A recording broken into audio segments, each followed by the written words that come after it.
So I have just a little bit of humor for you. So, those of you who are here for the yodeling tryouts, please form an orderly line over here. I'm sorry, I couldn't help it. All right. Today, as Denise has mentioned, is a continuation of our theme for the month about embracing imperfection. And today's topic is about imperfect practices. So the summary that's given to us is, this week we embark on a journey to explore the art of embracing imperfect practices. Instead of viewing practice as a fixed and repetitive routine, what if we shift our perspective to see it as a dynamic and ever-evolving process? This is about stepping outside our comfort zones, embracing the challenges and imperfections that may arise, not avoiding them. And when we see the wisdom of embracing vulnerability and fostering a growth mindset, we open ourselves to valuable learning experiences and unexpected breakthroughs. We empower ourselves to cultivate resilience and discover new dimensions in our spiritual journey. So, what do you think about that? The science of mind perspective on embracing imperfection and change is rooted in the understanding that life is constantly evolving. We recognize that perfection is not attainable and it's not the goal. Instead, we embrace the beauty of imperfection as an integral part of our growth and expansion. And practical application is a key aspect of this perspective. It's not enough that we simply acknowledge the concept of imperfection. We must actively engage in embracing it through our daily practices. Kind of counterintuitive to the way we live most of our lives, isn't it? This involves stepping outside our comfort zones, challenging ourselves, and being open to new experiences. In other words, it is not an intellectual concept that we need. It is the embodiment. So what is spiritual practice and why do we do it? Do you ever ask yourself that? At its most basic, a spiritual practice is a tool for the evolution of our consciousness, our spiritual understanding, our growth. A spiritual practice helps us to focus our attention on God, spirit, life, whatever name you choose to give our creative source. A spiritual practice has the potential to deepen our faith and our understanding and our wisdom by keeping us focused on spirit. So the ultimate goal is growth toward recognizing and celebrating our true self and our place in the universe. It is recognition of our intrinsic worth as a spiritual being having a human experience. Now, there are probably as many kinds of spiritual practices as there are people, and then some. We all adopt and adapt what we think will best suit our own personal growth and our own style of learning. For sure, in my opinion anyway, the practice of affirmative prayer is our most powerful tool for deepening and effecting change in both our inner and outer world. Why? Because prayer is a verb. It's an action that sets the law, that part of the universal energy that responds to our word, into action and reflects back to us what we place into it. Dr. Holmes in Creative Living on page 85, paragraph 2 says, "We cannot change the fact that whatever we put into mind will be reflected back to us, but we can change that which is reflected. We can uproot the old, we can implant the new, we can neutralize what is already there." So this is the reason for our spiritual practices. Our practices are the daily rituals that we use to focus on spirit and deepen our faith. Repeating affirmations, reading daily guides, taking classes, self-reflection, journaling, meditation, practicing compassion, kindness, non-judgment, forgiveness. These are all some of the many, many spiritual practices.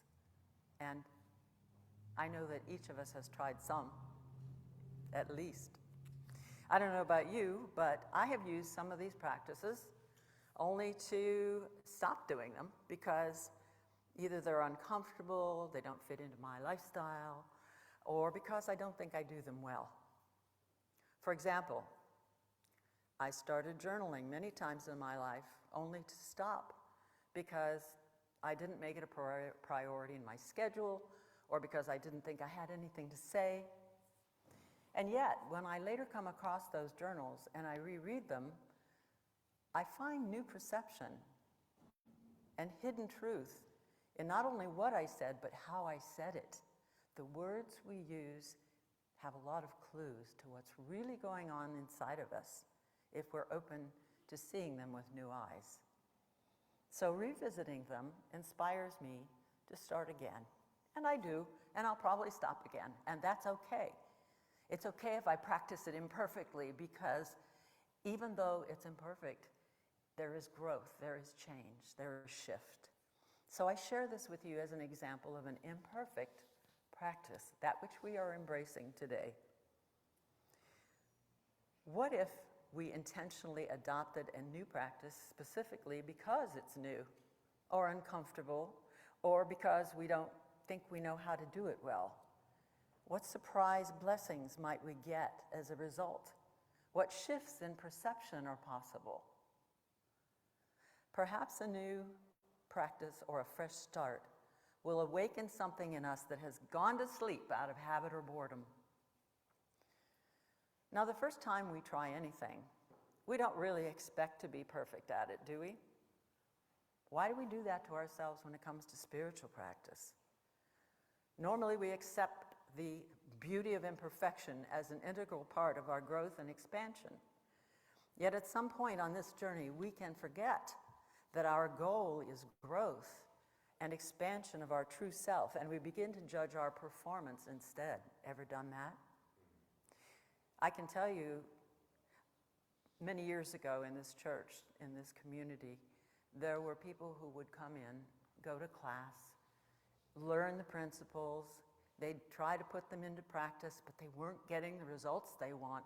One of them actually said to me one day before she disappeared out of here, "I guess I'm just not a good enough religious scientist." Well, it isn't about that. It's about being here, growing together, not only individually, but we feed each other. Don't do that to yourself.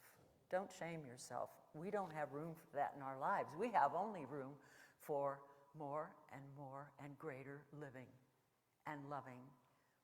And this is what we are about today, embracing those imperfect practices that expand our knowledge, develop resilience, and tap into our creative potential. The thing to ask yourself is, did I have an aha moment? Did I learn anything new? Being open to what may happen, even though you think you're not doing it right, can lead to some wonderful, wonderful experiences. I'm reminded of a time when my husband and I were first together many centuries ago, decades ago. When we had first gotten married, we traveled for 5 months in a camper van. No, we were not hippies. We were too old for that. We were already in our 30s. But we were traveling through the West, seeing new lands, new territory, things we had never experienced. And one of the things we love to do is to go travel off the main highways and try to find some of these old ghost towns. There's always been a fascination for us in seeing what people have built, the dreams they may have had, trying to understand what happened to them, where they went. So this one day, we were driving up a road in northwestern Arizona, out in the middle of Nowhereville, and we were on a main highway, but there was this little indication on a map there might be a little town off to the side, maybe a ghost town. So we got off on this dirt road and we started driving out for this little ghost town. and being open to what was going on. You know, we're constantly looking around us, and all of a sudden, we came to a sudden stop. And we got out of that van, and we walked a few yards off the road, because right there in front of us was this beautiful stone wall with petroglyphs on it. We had never seen a petroglyph in person. We knew what they were, of course, but standing there, I'm getting chills talking about it, standing there, seeing these petroglyphs, feeling like we were the first people ever to see them, and we just felt a spiritual connection to the people that lived centuries and centuries ago that made these wonderful pictures to leave messages for other people. I wonder if they knew how long those petroglyphs would be there. And it turned out that was the height of our little trip off the road. The ghost town didn't prove to be much of anything. I don't even remember that, but boy, do I remember those petroglyphs, because they were unexpected, they were magnificent. This is what can happen to us on our spiritual journey. We never know where we're going to find inspiration or what it will do to us, how we will be transformed by it. So, you might say that that was an imperfect side trip. We weren't impressed by the ghost town, but boy, did we get a gift out of that. And it's the same thing with our spiritual practices, no matter what they are. We expand our knowledge, we develop resilience, we tap into our creative potential. When we fall off the wagon, yeah, just get up and do it again, don't you? That's what develops resilience. You're building your faith muscles. Embracing imperfection can take courage. It does take courage.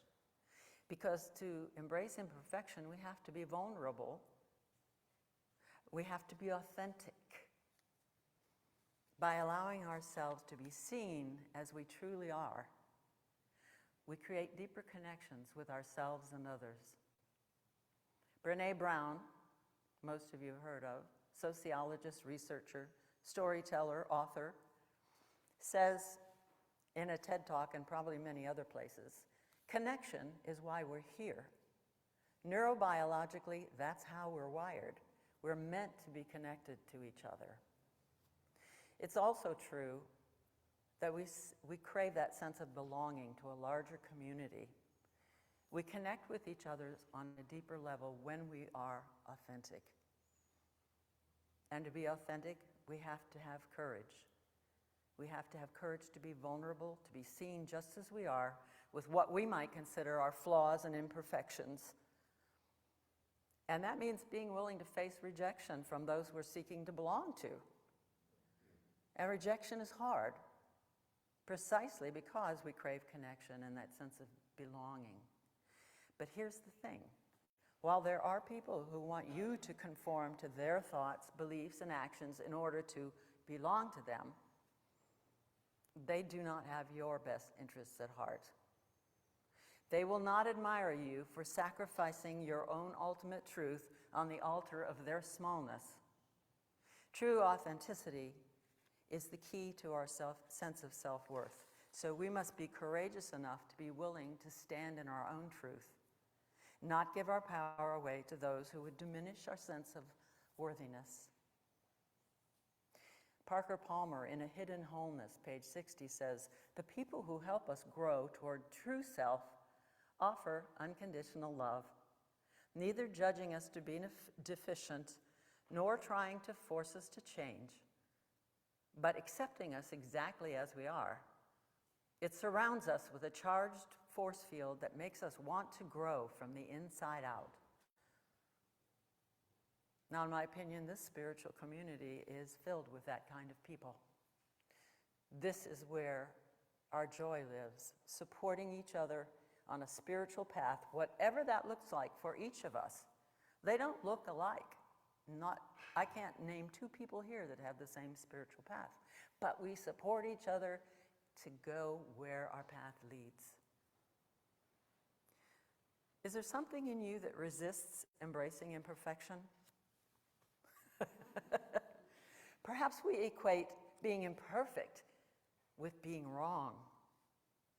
Remember, doing something imperfectly does not make you imperfect.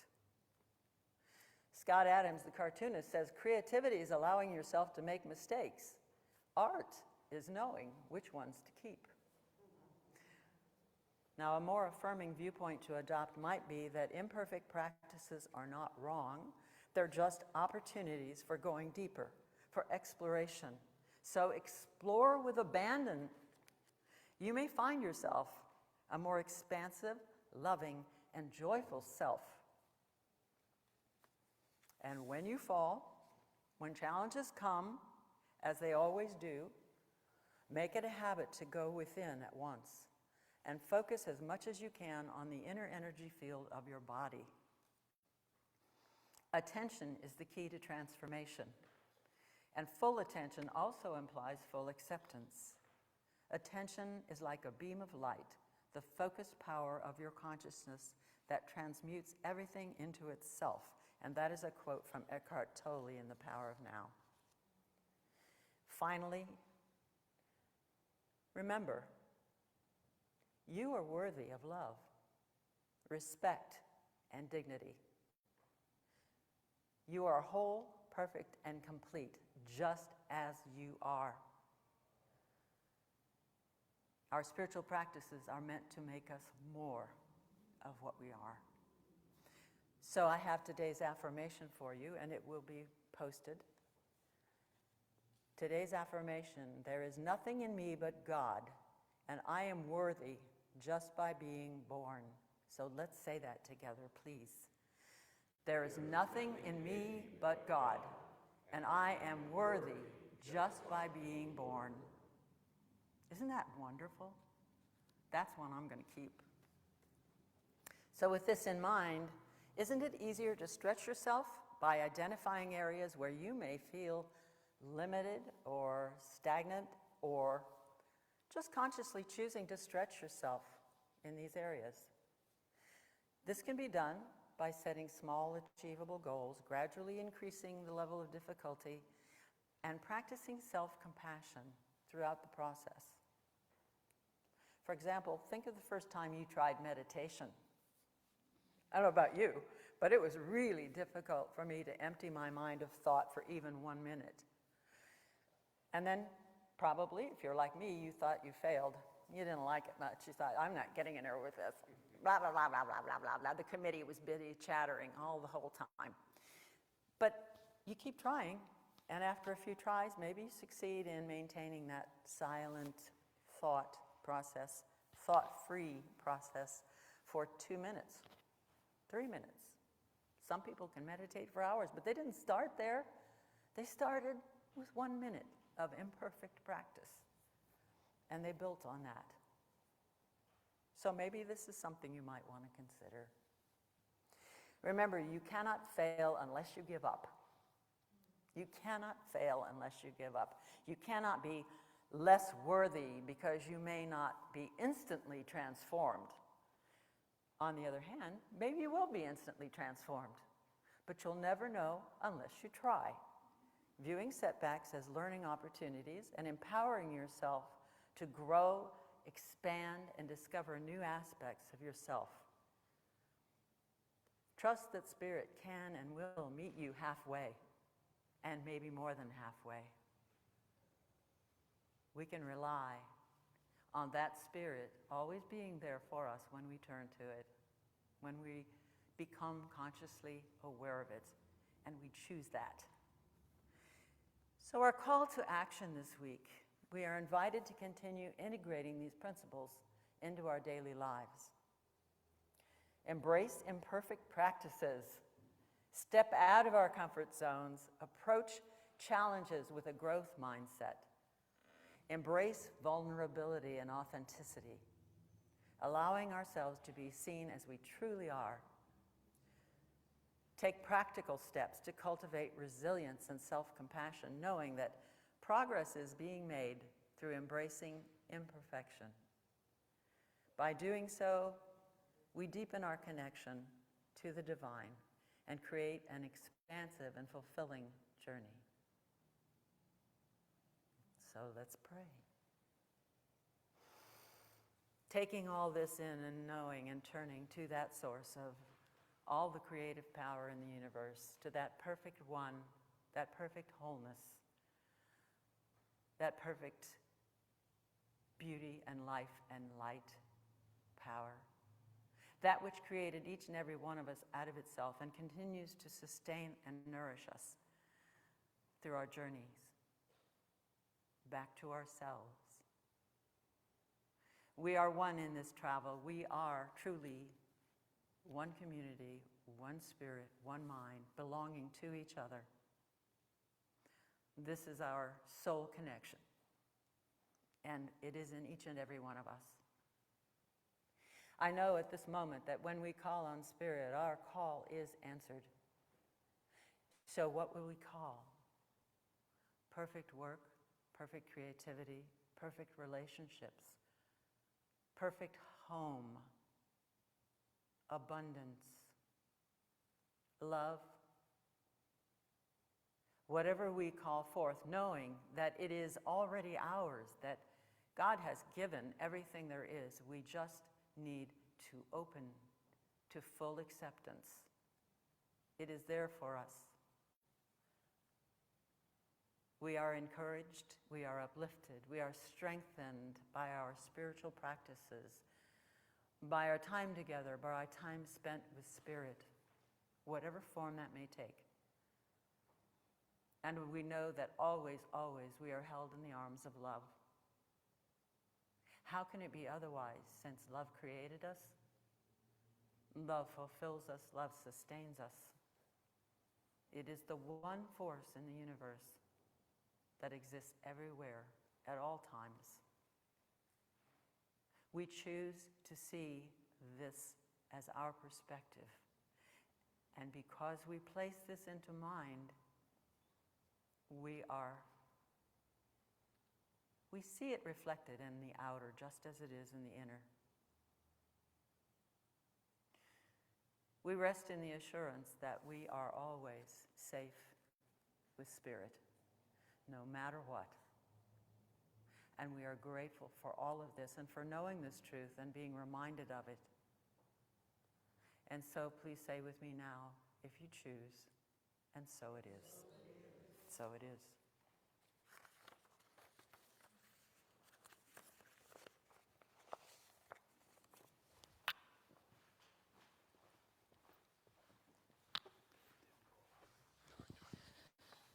So please join me now in another spiritual practice this Sunday morning, which is our speaking the affirmation of abundance as the usher comes forward for the offering.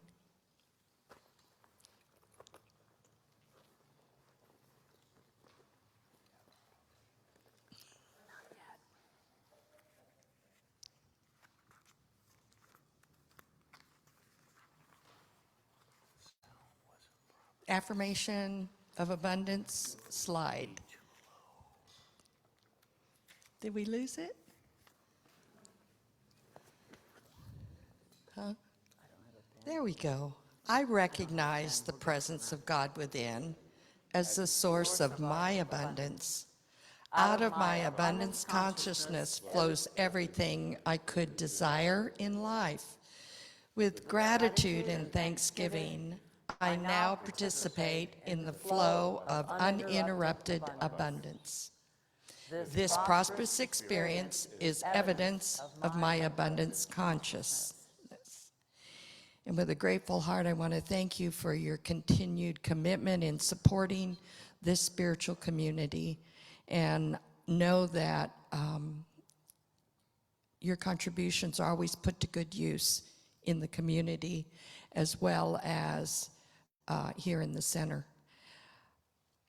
For those remotely, or should you choose to contribute during the week, we have many different ways of donating. You can always mail a check to 400 West Franklin Street here in Monterey. You can text to give, the number's on the screen, or you can go to our website and press the donate button. It is a secure website. And know that this is really a spiritual practice of giving from a wholehearted fullness of being nourished spiritually by what you receive here in the form of community, fellowship, love, and support. So with that, I'd invite Reverend Cindy, is it now? Yep. She has something to announce. Okay. I have an offer which is made not by us, but by Reverend Dr. David Alexander, Spiritual Living Center of Atlanta. We all know there's a lot of strife and conflict in our daily life due to the various political factions and news outlets and so forth that seem to thrive on the divide. Dr. David and several other thought leaders have gotten together and they are putting out, for anyone who chooses to participate, talk about a spiritual practice, My Election Intention, 100 Days of Mindful Practice. It starts July 28th. It goes to November 4th through the election. If you choose to sign up, you can, there are various ways. You can text join to this phone number or go to myelectionintention.com. This is in our newsletter. It will also be on Facebook and on our YouTube channel. What you get if you sign up are daily mindful messages from thought leaders, a weekly Zoom community check-ins if you choose to participate in those, intentional community building, and it's based on proven somatic healing practices, something I know Denise is very familiar with. It says, tune out the fear, tune in the vision. So this is something that each and every one of us can choose personally to do to elevate the consciousness and the energy in our society, in the world, around elections and leadership and just making peace with each other. So those who choose can look in the newsletter, as I said, and there are, I'm not sure if there are flyers. Are there flyers here? I don't know. Anyway, if there's not, if anybody wants one, I'll copy it for you. Okay, so that's that. Now, I do have the pleasure of one more thing. I hope you can put up with me for a few more minutes. Richard, Mr. Lawston, could you please come forward? Please. As many of you know, our dear Richard Lawston has devoted many years and many hours of his life to this community. And currently, he serves us in a way that is very essential to the well-being of our beloved building. Richard is the man that we call on when something goes wrong or something needs attention with the building, and he always knows just how to get it fixed, and he does it. And he serves, he's one of these wonderful volunteers, of which we have many, who serves in the background. But we want to pull him forward. Come over here, Richard. Get in the camera. All right. We have decided to describe Richard's current volunteerism as the facilities manager for our beloved center. The facilities manager has a number of duties, which he already does, inspecting things to make sure we meet safety requirements, coordinating and delegating maintenance and renovations or updates to the center, making sure everything looks clean and nice, collaborating with the Board of Trustees and the Senior Minister on budgeting for these needs. And we've called that the facilities manager. So if anyone notices something that needs attention or you think is a safety issue or whatever, our beloved Richard, our facilities manager, is the man to talk to.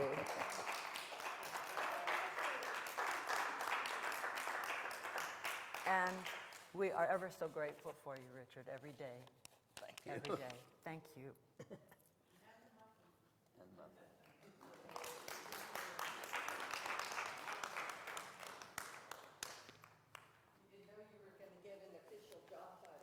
Here.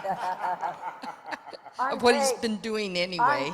Unpaid volunteer job Unpaid title. volunteer, yeah. Another job. Jobs done with love fill us in many ways because we receive and are amplified in the blessings that come from giving. So I just want you to know that anything you do in this community that you're urged to do from the heart, you are blessed in multiple ways. So I'd encourage you to find a calling of some way to deepen your commitment to the community and to your spiritual path. So with that, we're going to go into some of the brief announcements. I have just a few of them. July is National Minority Mental Health Awareness Month. Also for next week, our guest speaker will be Reverend Tony Bradford, who is on our ecclesiastical team remotely in Palm Desert, and he will be our featured speaker.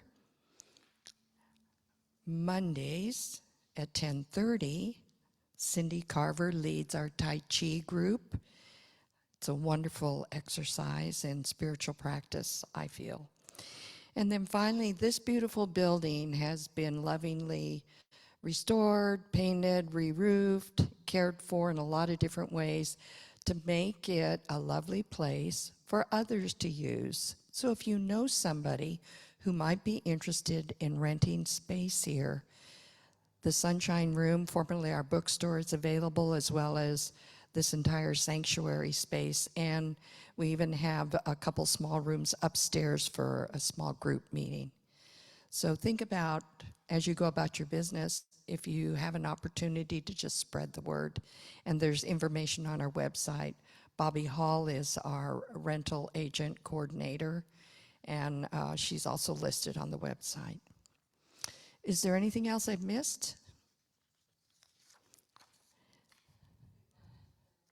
I can't hear you.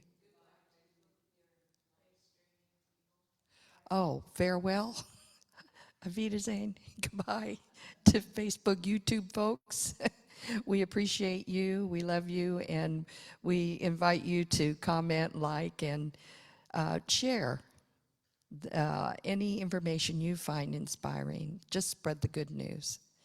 And we're very grateful for our technology that has grown since COVID, because that's been a true blessing to have the hardware, software, and the volunteers to actually run the soundboard and the microphones. Thank you, Bobby and Irene, this morning.